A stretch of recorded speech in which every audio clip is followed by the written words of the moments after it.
Je vous propose de lire dans l'Évangile selon Luc, au chapitre 22, et nous lirons tout d'abord les versets 7 et 8. Évangile selon Luc, chapitre 22, les versets 7 et 8.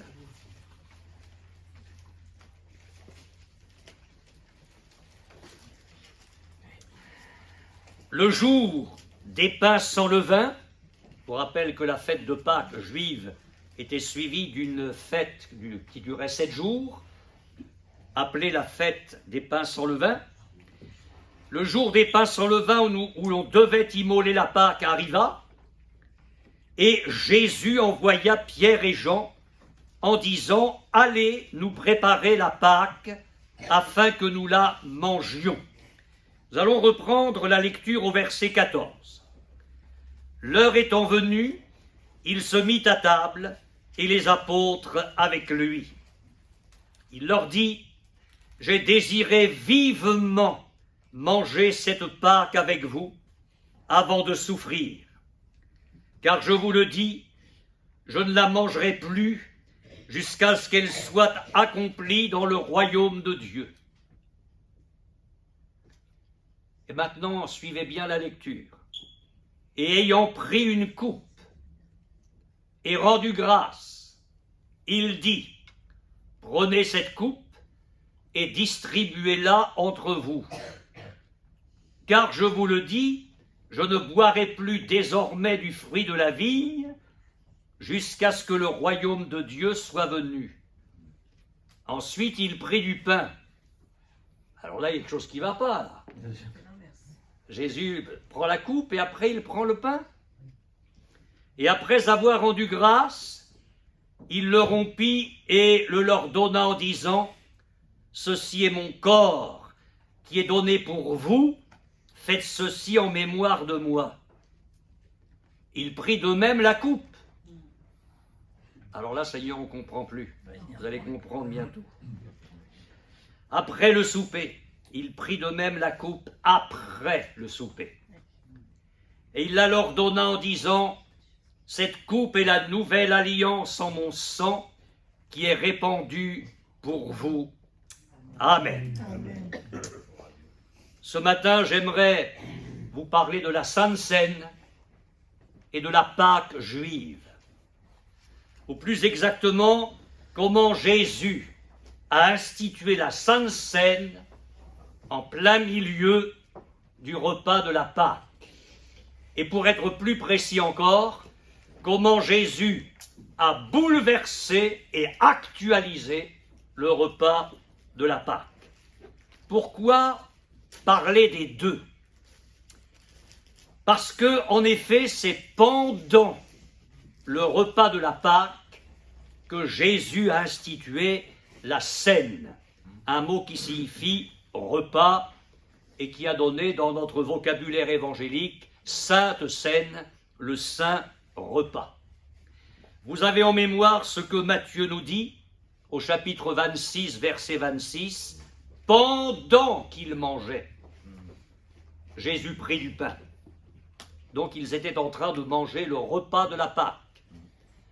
Marc chapitre 14, verset 22, « Pendant qu'ils mangeaient, Jésus prit du pain. » On va y aller tranquillement. Que signifie le mot Pâques? Le mot hébreu Pessah vient d'un mot qui veut dire passer. Pâques signifie en hébreu passage. De telle sorte que le repas de la Pâque, c'est le sacrifice du passage. La Pâque juive commémore, on y viendra dans quelques instants, mais vous le savez, elle commémore la libération des Israélites qui étaient retenus en esclavage en Égypte, l'Égypte antique. Et la Pâque, c'est l'une des fêtes juives les plus célébrées dans le monde. Et on peut comprendre pourquoi. Je voudrais, ne cherchez pas, vous lire quelques versets du livre de l'Exode, Exode 12, les versets 11 à 13 et le verset 23. Voilà ce que Dieu avait dit. C'est la Pâque de l'Éternel. Cette nuit-là, je passerai. Cette nuit-là, je passerai dans le pays d'Égypte et je frapperai tous les premiers-nés du pays d'Égypte, depuis les hommes jusqu'aux animaux. Et j'exercerai des jugements contre tous les dieux de l'Égypte. Je suis l'Éternel, le sang vous servira de signe sur les maisons où vous serez. Je verrai le sang, et je passerai par-dessus vous. Il n'y aura point de plaie qui vous détruise quand je frapperai le pays d'Égypte. Quand l'Éternel passera pour frapper l'Égypte et verra le sang sur le linteau et sur les deux poteaux, l'Éternel passera par-dessus la porte et il ne permettra pas au destructeur d'entrer dans vos maisons pour frapper. Je rappelle rapidement l'institution de la Pâque. Dieu allait enfin libérer son peuple de l'esclavage d'Égypte. Il y avait eu 9 plaies contre l'Égypte. Il restait la dernière, la plus terrible, la mort de tous les premiers-nés dans les familles des Égyptiens. Et Dieu avait dit, vous allez prendre un agneau, vous allez l'immoler, vous allez mettre de son sang sur les deux poteaux et le linteau des portes, et quand je vais frapper les familles égyptiennes, moi je verrai le sang et je passerai par-dessus vous. Et c'est ainsi que le peuple a été épargné et libéré. Mais je voudrais insister sur un point. Je l'ai souligné dans la lecture, l'Éternel passera dans le pays. Et quand il fait allusion aux maisons d'Israël, il est dit, il passera par-dessus les Israélites. Il y a donc une très grande différence dans ce que j'appellerais le double aspect de ce passage. Il y a un double aspect. D'ailleurs, la traduction d'André Chouraki est très intéressante. Je passerai en terre de Mitzraïm, donc l'Égypte, et je sauterai au-dessus de vous. Alors la première partie de mon message ce matin, je vais l'appeler le saut de l'Éternel. S-A-U-T, du verbe sauter. Dieu est passé dans le pays d'Égypte, mais il est passé par-dessus la porte et les maisons des Égyptiens. Il a sauté par-dessus. Le même passage, mais dans deux aspects différents, le même passage de l'Éternel donne la mort ou la vie. Il épargne ou il frappe. Il condamne ou il libère. C'est le même pays d'Égypte. Il y a des maisons partout. Il y a la mort, la vie, la condamnation, la grâce, la destruction, le salut. Mais alors où est la différence? La différence est dans le sang de l'agneau. Amen. La différence est dans le sang de l'agneau. L'Israélite, dans la maison, ne pouvait pas voir le sang qu'il avait mis sur le linteau. Il était maintenant à l'intérieur. Mais Dieu voyait le sang. Et je voudrais vous dire ce matin, avec tout le respect que j'ai pour vous, et tout le respect que j'ai pour moi aussi, parce que je m'aime bien, nous ne sommes pas capables d'apprécier le sang à sa juste valeur. Oui, nous pouvons rendre grâce à Dieu. Le Seigneur a permis que nous comprenions la croix avec le cœur, que nous donnions notre vie à Jésus. Mais qui peut comprendre la valeur du sang de Jésus? De celui qui a été Dieu, qui était l'égal de Dieu, qui est devenu un homme et qui a souffert de cette mort ignominieuse de la croix. Dieu nous dit ce matin, Et il te le dit, il me le dit, je vois le sang sur ton cœur. C'est lui qui le voit. Et c'est lui qui peut l'estimer à sa juste valeur, qui en connaît toute l'efficacité, toute la victoire, toute la puissance. Quel bonheur dans ce message de Pâques, quand Dieu nous dit « Je verrai le sang ». Alors oui, vous avez en mémoire cette parole de Jésus dans l'évangile de Jean, chapitre 5, verset 24. « En vérité, je vous le dis, celui qui écoute ma parole et qui croit celui qui m'a envoyé a la vie éternelle, et il ne vient point en jugement, mais il est passé. Il est passé de la mort à la vie. » Ce qui m'amène à dire que Dieu qui est passé par-dessus la porte des Israélites, par-dessus leur maison, à cause du sang, ce même Seigneur va nous entraîner dans son passage. Est-ce que je vais vous choquer ce matin en vous disant que Dieu nous fait sauter avec lui vers la vie? Ah, je ne vous demande pas de sauter physiquement, ça on laisse ça à certaines églises. On parle dans le domaine spirituel. Dieu est passé dans les maisons des Égyptiens à la mort. Mais quand il s'est agi des maisons de son peuple où il y avait le sang, Dieu a sauté par-dessus. Le verbe traduit par passer signifie, dans le verset de Jean que je viens de vous citer, il signifie passer d'un endroit à un autre, et au sens figuré, passer d'une situation à une autre, sortir de, naître de, aller vers, se porter vers. Le Seigneur a agi dans notre cœur pour que les choses changent radicalement. Vous vous souvenez de cette parole dans l'évangile de Jean, au chapitre 3, verset 36, « Celui qui croit au Fils a la vie éternelle. Celui qui ne croit pas au Fils ne verra point la vie. » On a l'impression de revivre l'Égypte, là. C'est l'un ou l'autre, le sang sur ton cœur ou pas. Si le sang est sur ton cœur, Dieu voit le sang, il l'apprécie et tu as la vie. Si ton cœur est fermé à Jésus, il n'y a pas le sang et tu demeures dans la mort, dans la condamnation. Celui qui a le Fils a la vie, celui qui n'a pas le Fils de Dieu n'a pas la vie. Alors oui, je le dis avec force ce matin, Dieu n'a pas sauté au-dessus de son peuple pour le laisser en Égypte. Vous imaginez que Dieu ait donné la vie et que le peuple soit resté là? Pourquoi faire alors? Ça servait à quoi d'être vivant? Dieu l'a épargné, il lui a donné la vie, il lui a laissé la vie pour qu'il sorte de l'esclavage et qu'il soit un peuple qui lui soit entièrement consacré. Donc Dieu n'est pas passé au-dessus pour laisser son peuple en Égypte. Il l'en a fait sortir.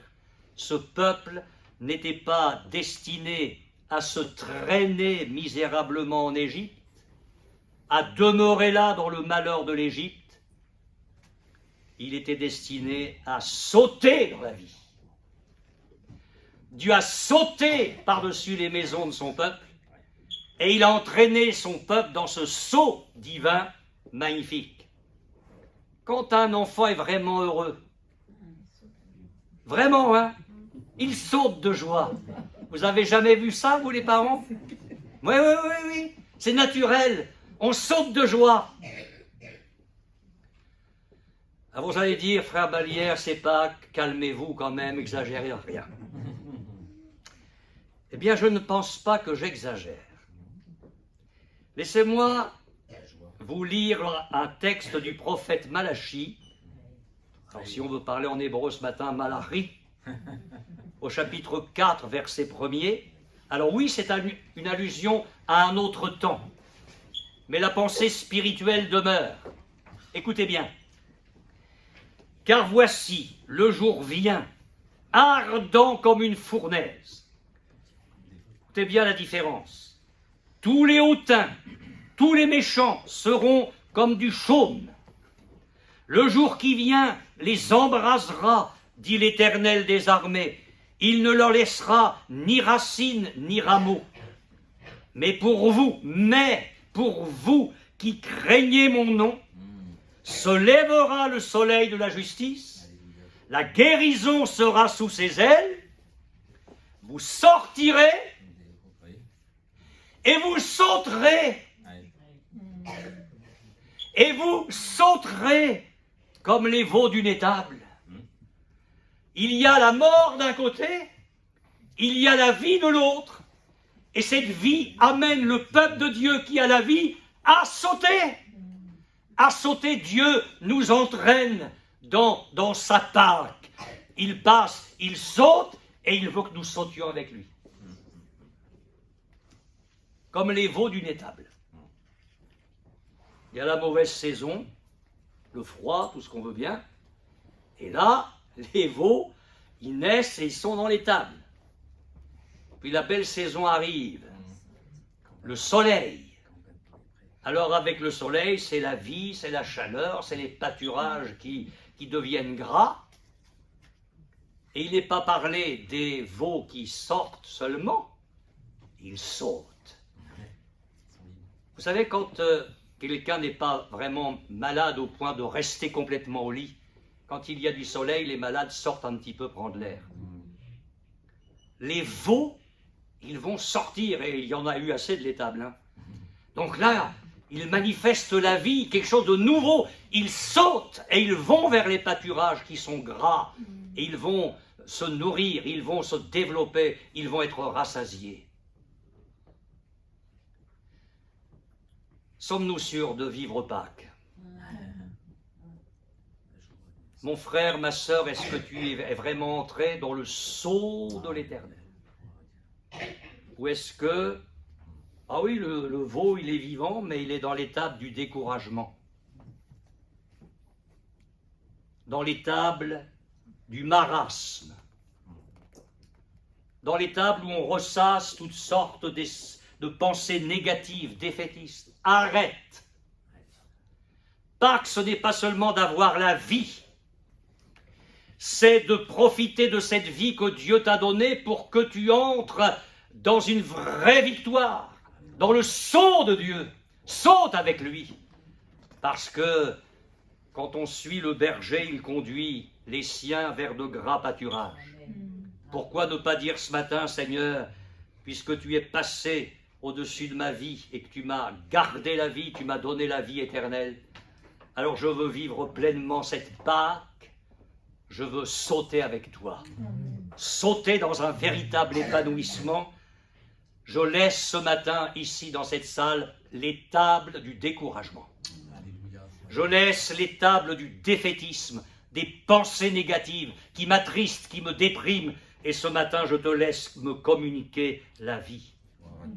Dans ce texte de Malachie, la mort est le jugement pour les uns, la vie est le triomphe pour les autres. Et oui, il y a tout pour être joyeux et triomphant. Pour vous qui craignez mon nom, se lèvera le soleil de la justice. Mais le soleil de la justice, c'est Jésus. La guérison sera sous ses ailes. La guérison dans toutes sortes de domaines. La guérison dans ton corps. La guérison dans ton être psychique, dans tes pensées. La guérison dans une lutte spirituelle. La guérison sera sous ses ailes. La protection, le rassasiement complet. Amen. Alors c'est encore pour autre chose, mais écoutez la bien-aimée du Cantique des Cantiques. La fiancée, chapitre 2, verset 8, cherchez pas. C'est la voix de mon bien-aimé. Le voici, il vient, sautant sur les montagnes, bondissant sur les collines. Mais qu'est-ce que vous croyez? Que le Seigneur va revenir chercher son Église en se traînant du ciel? Les portes vont s'ouvrir. Les anges vont se mobiliser. Il va descendre sur les nuées du ciel dans sa gloire. Et il vient, mais bondissant sur les montagnes d'orgueil de l'Antichrist et de ses démons. Il va bondir sur tous les chaos de la terre, sur toutes les montagnes de corruption et d'abomination. Il fait entendre sa voix, la voix d'un archange, il va descendre. Il vient comme bondissant chercher la fiancée. Oui, il vient bondissant, sautant sur les montagnes. Alors je vous le dis et je me le dis, apprenons à le suivre dans son dynamisme, dans son allégresse et sa victoire. Vous voulez savoir comment les enfants d'Israël célébraient la Pâque? On va lire dans Exode chapitre 12. Exode chapitre 12. Je suis en train de triompher de mon plus grand ennemi quand je prêche, c'est l'horaire. Exode chapitre 12, verset 3. Nous avons là les prescriptions de l'Éternel pour la première Pâque. Prescriptions données à Moïse et à Aaron. Parlez à toute l'assemblée d'Israël et dites, le 10e jour de ce mois, on prendra un agneau pour chaque famille, un agneau pour chaque maison. Si la maison est trop peu nombreuse pour un agneau, on le prendra avec son plus proche voisin, selon le nombre des personnes. Vous compterez pour cet agneau d'après ce que chacun peut manger. Ce sera un agneau sans défaut, mâle, âgé d'1 an. Vous pourrez prendre un agneau ou un chevreau. Vous le garderez jusqu'au 14e jour de ce mois. Et toute l'assemblée d'Israël l'immolera entre les 2 soirs. On prendra de son sang et on en mettra sur les 2 poteaux et sur le linteau de la porte des maisons où on le mangera. Cette même nuit, on en mangera la chair rôtie au feu. On la mangera avec des pains sans levain et des herbes amères. Vous ne la mangerez point à demi-cuit et bouilli dans l'eau, mais il sera rôti au feu avec la tête, les jambes et l'intérieur. Vous n'en laisserez rien jusqu'au matin, et s'il en reste quelque chose le matin, vous le brûlerez au feu. Quand vous le mangerez, vous aurez vos reins sains, vos souliers aux pieds et votre bâton à la main, et vous le mangerez à la hâte. C'est la Pâque de l'Éternel. Donc, je ne reviens pas sur ce texte qui est très clair. Voilà comment se célébrait ou devait se célébrer la première Pâque.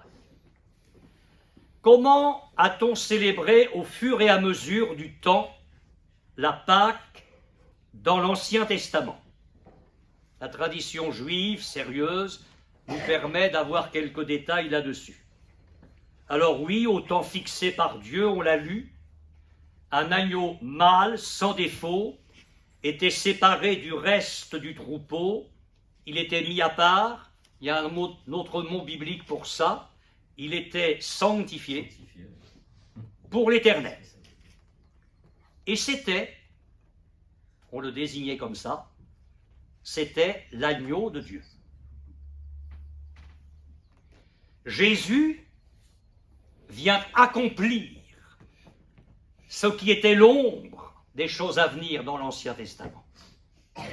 Et c'est ainsi que Jean-Baptiste, voyant Jésus venir à lui, dit « Voici l'agneau de Dieu qui ôte le péché du monde. » Le lendemain, Jésus passe encore et Jean-Baptiste ne change pas de message. « Voilà l'agneau de Dieu. » Autrement dit, la vraie Pâque, elle est là. Nous ne sommes plus dans le symbole de la Pâque, mais la réalité est arrivée, la réalité, le corps est en Christ. Jésus est l'agneau de Dieu. Il y avait une résonance particulière pour le peuple juif d'entendre cela. L'agneau, une fois sanctifié, mis à part, était immolé. Sa chair, nous l'avons lu, était mangée debout, à la hâte, par des convives, vous remarquez, par des convives parés comme pour un voyage. Les reins sains, les souliers aux pieds, le bâton de marche à la main. Et on le mangeait avec des pains sans levain et des herbes amères. Ce n'est pas mon propos de vous parler en détail là-dessus, ce sera peut-être l'objet d'un prochain culte. Et voilà comment les choses se sont faites dans l'Ancien Testament au fur et à mesure selon la tradition juive. Au cours du repas, le récit de la sortie d'Égypte était raconté par le père de famille et il l'était à la demande du plus jeune fils de la maison, du Benjamin. C'était une tradition, le plus jeune demandait au père de raconter les événements de la sortie de l'esclavage d'Égypte. Et le père le faisait d'après ses souvenirs ou plus tard d'après les souvenirs de ses pères, puisque la tradition orale, la transmission orale était très importante dans ce peuple-là. Et puis petit à petit, ce récit de la libération de l'Égypte s'est codifié. Et il s'est codifié sous une forme poétique, avec l'introduction, en plus du récit fait par le Père, de certains psaumes. Alors, je vous les cite, vous pourrez éventuellement, si vous prenez de notes, lire ça à la maison, psaume 105, psaume 106, psaume 136, etc. Des psaumes qui portent dans la liturgie hébraïque le nom de Hallel Mitzri, c'est-à-dire louange égyptienne.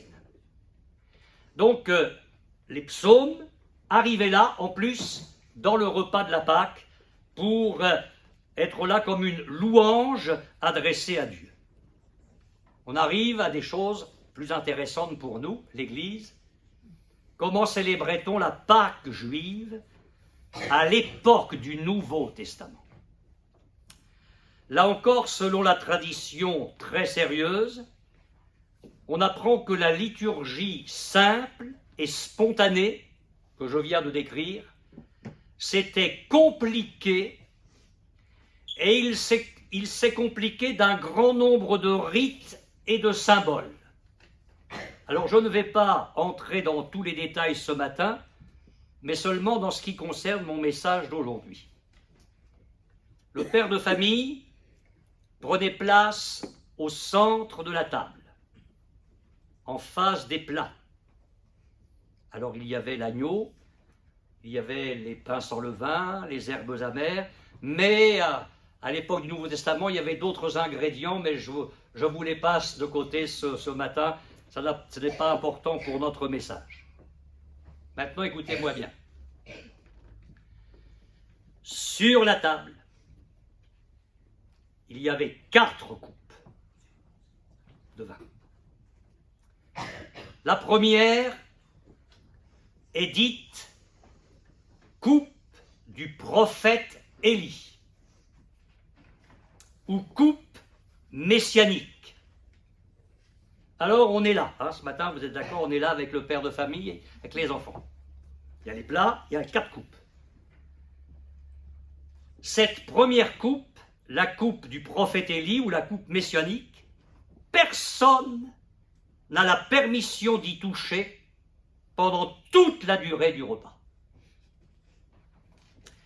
La seconde et la troisième coupe vont être bues pendant le repas. Quand le repas est terminé, alors la 4e coupe est bue, mais elle est bue une fois que le repas est terminé. C'est ce qu'on appelle la coupe des délivrances, et j'y viendrai dans quelques secondes, appelée aussi la coupe d'adoption, symbole de la liberté qui a été retrouvée quand le Seigneur a libéré son peuple. On va un petit peu plus loin dans le déroulement du repas.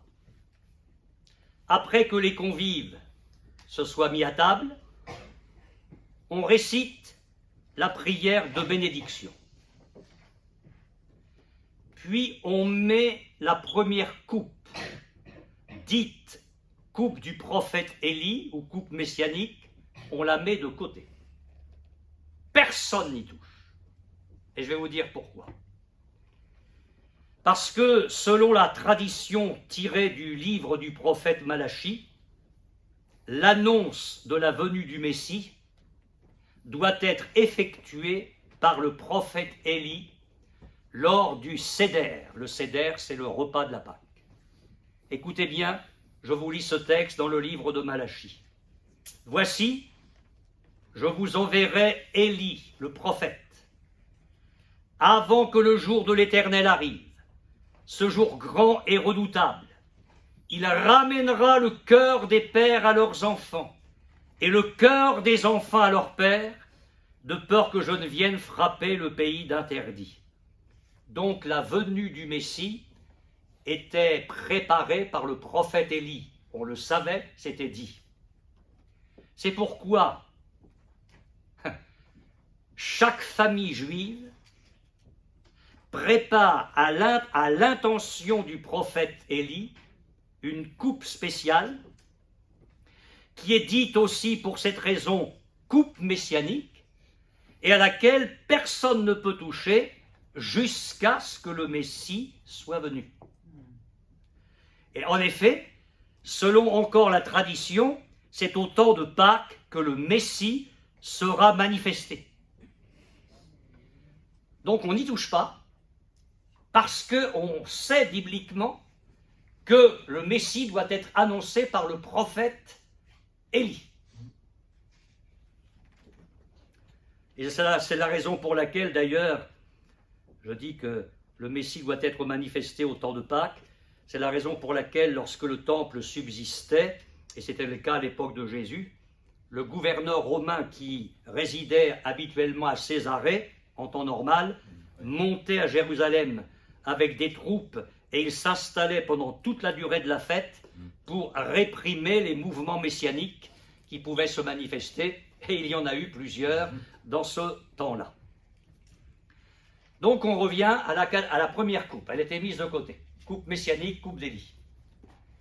Je passe sur la deuxième et la troisième coupe, elles sont bues pendant le repas de la Pâque. On arrive à la dernière. On récite alors les bénédictions et les psaumes. 113 à 118. En buvant la quatrième coupe, qui est appelée la coupe des bénédictions, ou coupe des délivrances. Et vous savez que lorsque le Seigneur Jésus, avant d'aller à la montagne des Oliviers pour y prier, comme on le sait, a chanté les cantiques. C'est ces cantiques-là, les psaumes 113 à 118. La coupe, la quatrième coupe, la coupe des délivrances, psaume 113 à 118. Mais au psaume 116, verset 13, le psalmiste il dit « J'élèverai la coupe des délivrances et j'invoquerai le nom de l'Éternel. » Tiens.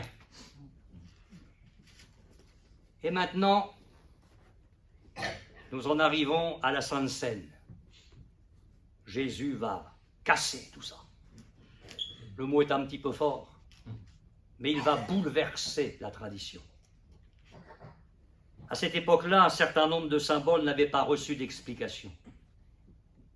Il y avait un voile sur l'entendement des gens. Et Jésus va braquer toute la lumière divine et il va donner l'explication de ses actes. Le peuple a déjà entendu qu'il est l'agneau de Dieu. Jésus a été mis à part de toute éternité. Il a été sanctifié officiellement sur la terre par son baptême. Il sort de l'eau et la voix de Dieu se fait entendre. « Tu es mon fils bien-aimé, en toi j'ai mis toute mon affection. » L'agneau est mis à part. Mais maintenant on va aller plus loin. Je me contenterai de parler aujourd'hui des 4 coupes de vin. Peut-être la semaine prochaine on parlera des pains sans le vin. Mais en ce qui concerne les 4 coupes, pourquoi 4 coupes? Parce que selon la tradition juive encore, elles représentaient les 4 promesses faites par Dieu à Israël en Égypte.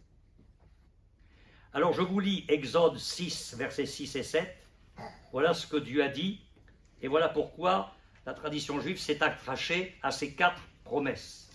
Dieu avait dit, « je vous affranchirai des travaux dont vous chargent les Égyptiens. C'est dans le même verset. 2. Je vous délivrerai de leur servitude. 3. Je vous sauverai à bras étendus et par de grands jugements. 4. Et je vous prendrai pour mon peuple. Je vous prendrai pour mon peuple.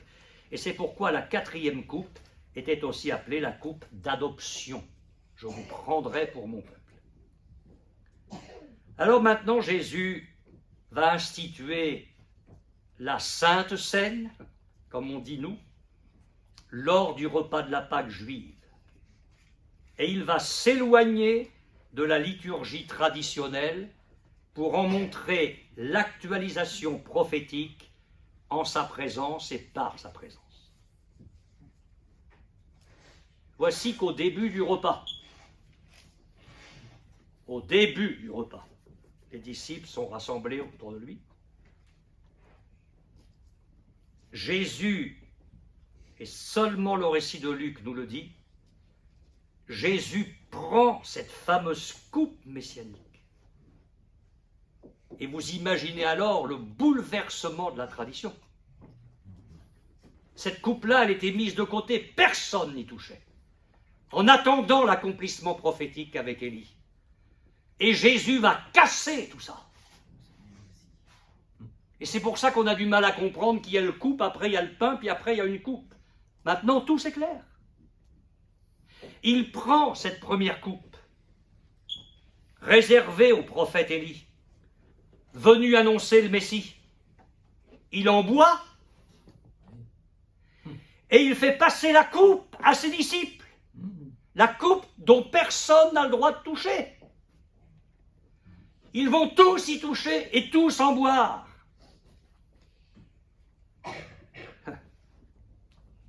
Selon la tradition juive relative à cette coupe, le jour où vous en boirez, c'est que le Messie sera à la porte. Eh bien ça y est, il est là.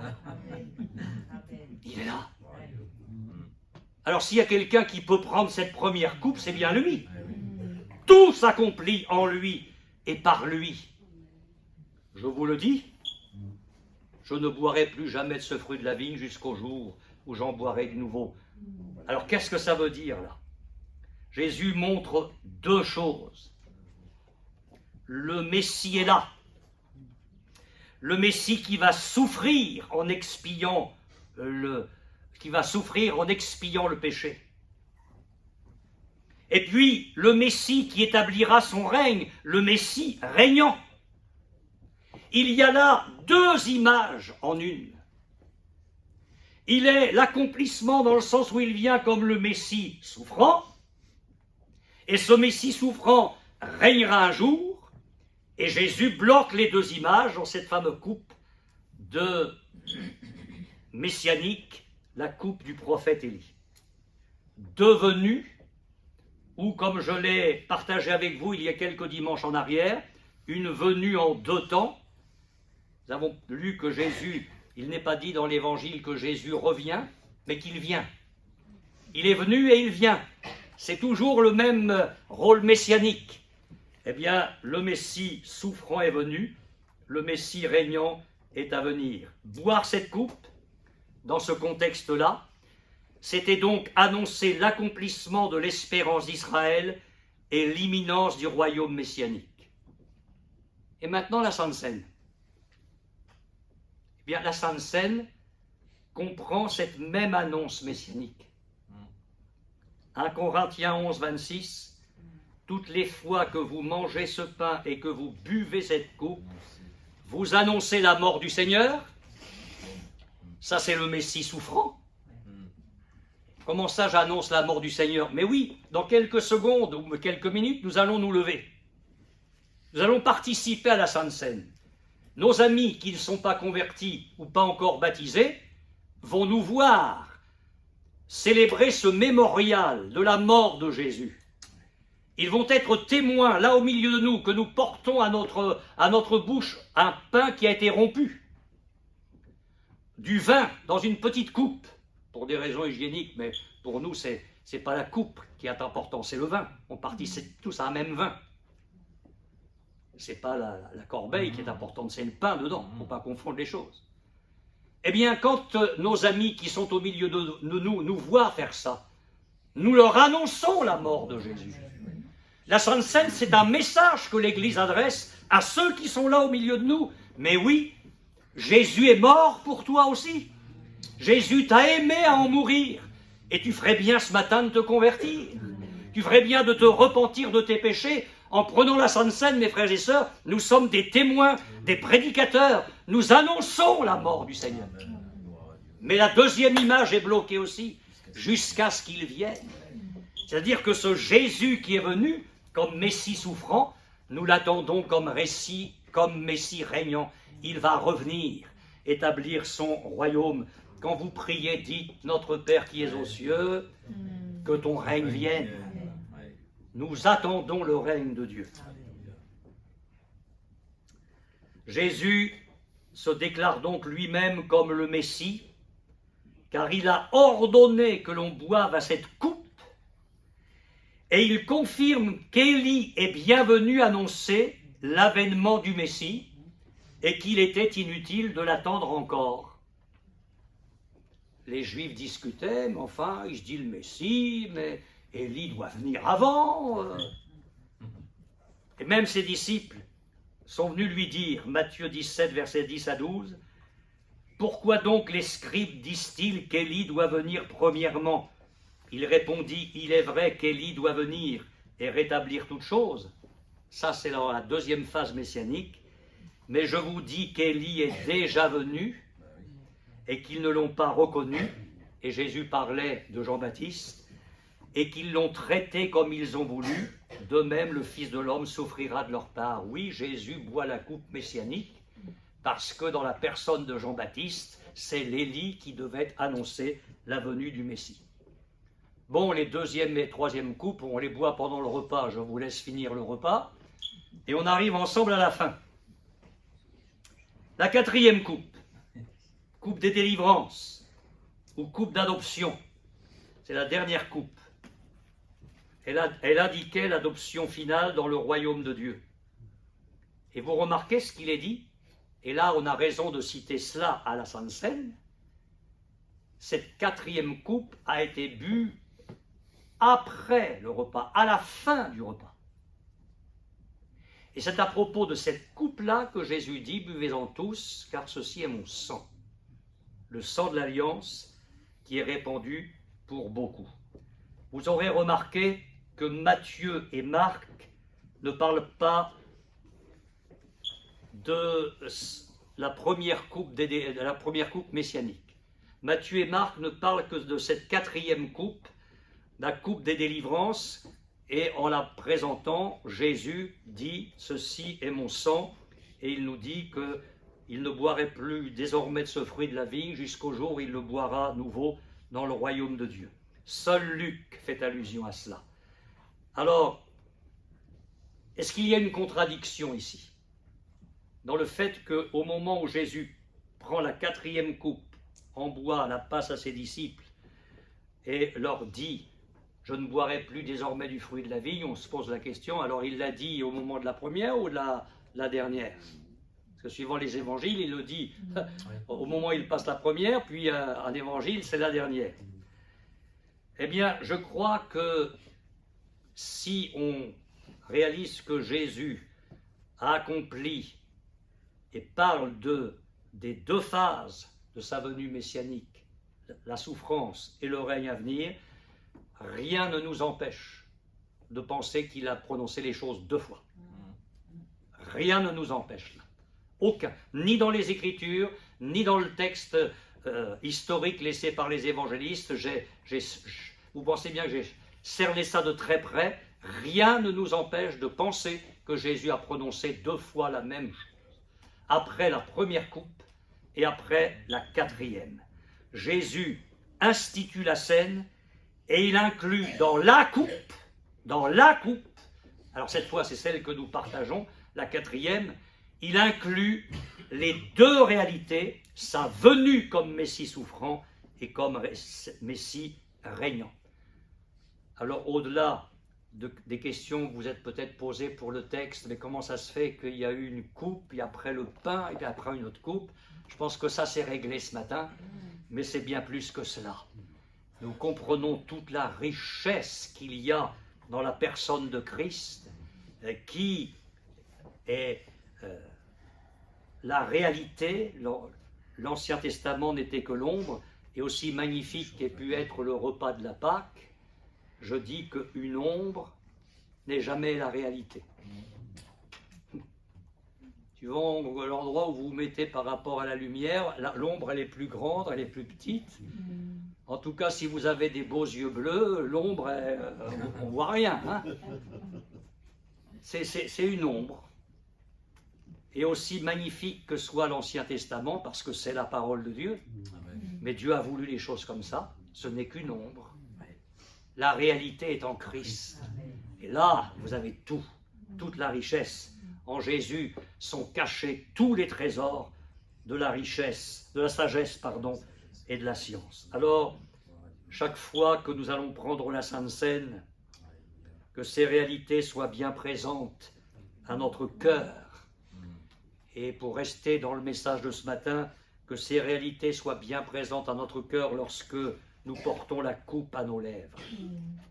Le sacrifice de Jésus, la délivrance de nos péchés, l'espérance de son retour, de son royaume, et notre identification, notre communion en lui et avec lui.